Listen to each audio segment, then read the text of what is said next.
Phishing attacks. What are they? Phishing scams come in different types. Phishing scams are typically attempted by malicious people, hackers, to gain sensitive information through emails and websites or any platform or application. You'll typically see phishing scams done posing as official banking organizations or applications like PayPal, for example. The hacker attempts to lure in the victims, hence the name phishing scams.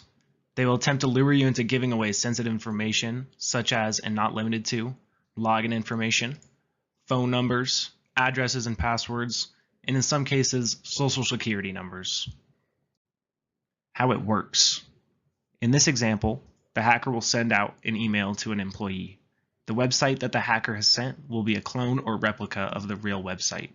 In some cases, an attacker will target a specific person to gain particular data. The tactic is called spear phishing. That is what is seen in this example. The hacker uses real information about an individual, the employee, to create an email that looks so legit it would fool any average technology user. Why so successful? PayPal phishing scams and phishing scams alike are simply so successful and will continue to be because of the social engineering tactics used by the hackers. The first tactic that is seen is scammers will try to appear as legitimate individuals, a part of the company, in hopes of tricking the victims. Second, in some cases, the hackers will seek out an individual, spear phishing, and attack using more personalized information. Lastly, it's so successful because it's difficult to defend against phishing. No hardware or software can fully prevent an attack. The best defense against phishing is the person who's being attacked. Considering the nature of phishing scams and the heavy focus on social engineering tactics, you might want to start to ask yourself, what warning signs should I be looking out for? What does a phishing scam even look like? Well, let's have a look. Phishing attacks could be scary to the unknown. No, not that type of phishing. That's more like it. Whether or not you've been a victim of a phishing attack, there are common warning signs and red flags to consider before and after opening an email message. Let's say you received an email from PayPal. It says you owe $600 for an invoice you don't recognize. There's a link to dispute the charge. What do? Do you pay the $600 and assume it could have been something you forgot about? Or do you call the number listed and dispute the charge? Well, according to the article on KrebsOnSecurity.com, the reader who shared the original phishing email, after searching his account, he couldn't find any signs about the invoice. He proceeded to call the toll-free number and got greeted on the phone with generic customer service. The man was then sent to a website called GlobalLiquidSupport.com to download a remote administration tool, and the rest was history. This could happen to anybody, so it's important to learn what warning signs and red flags to look for. As we take a look at this email, there are 4 common warning signs in this email showing it to be a phishing attack. First, we have urgent tones. Phishing emails often use a sense of urgency to pressure users to act quickly. Most companies won't send you an email saying it is urgent to do anything, such as updating your info or paying the bill. Next, we have the request for personal information. Once again, no business or organization will ask for sensitive information via email. Next, we should all watch out for links attached in the email.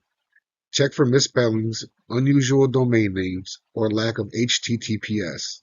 These links could be very misleading and open the door for the attackers to execute. Lastly, grammar and spelling errors. Usually phishing emails contain tons of grammatical or spelling mistakes. After learning about some of the most common warning signs and phishing attacks, please take the time to pause this video and leave your comments below on what you think.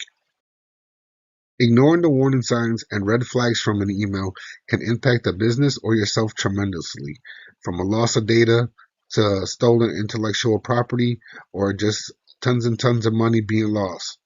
So your best bet is to be careful and take caution before opening any email you might be suspicious of. So how do we prevent phishing attacks from happening? I'm glad you asked. When it comes to email phishing attack prevention, both organizational and individual responsibility come into play.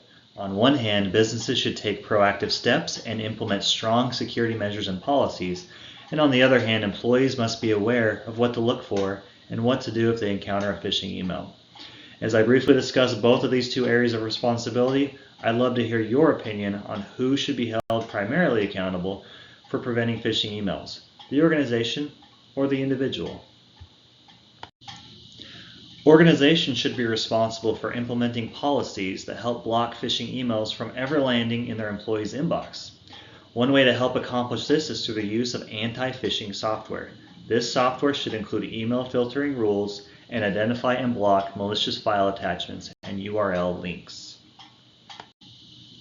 Other important policies that organizations should implement include strong password policies, multi-factor authentication, which would prevent access to user accounts even if the usernames and passwords were compromised. Organizations should put a high priority on security awareness training for their employees to provide training on identifying and reporting phishing attempts. And following training, phishing simulations could be run to test employees' responses and identify areas for improvement. Okay, now let's touch on what individuals should know in order to avoid being a victim of this type of scam. Some of these will coincide with the red flags mentioned earlier in the video, so it should help to reinforce the information and drill these tips into your memory bank. Urgency. Phishers will try and use social engineering to their advantage and pressure you into thinking you need to act now on some imagined problem. The key thing to remember here is verify all requests.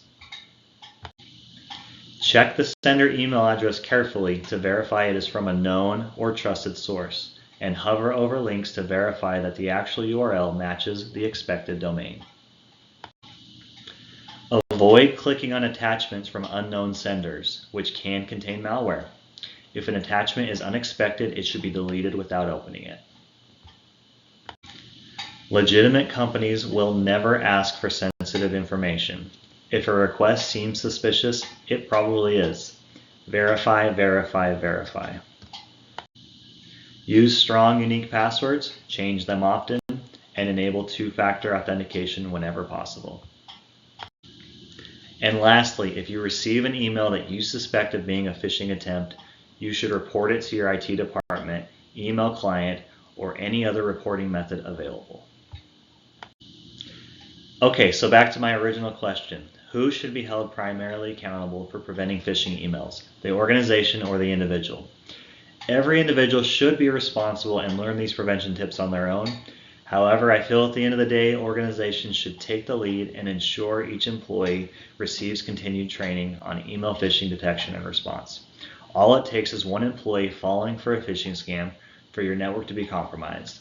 So technical solutions should be implemented to provide a strong first line of defense and filter out a significant number of phishing emails before they ever reach your employees' inboxes.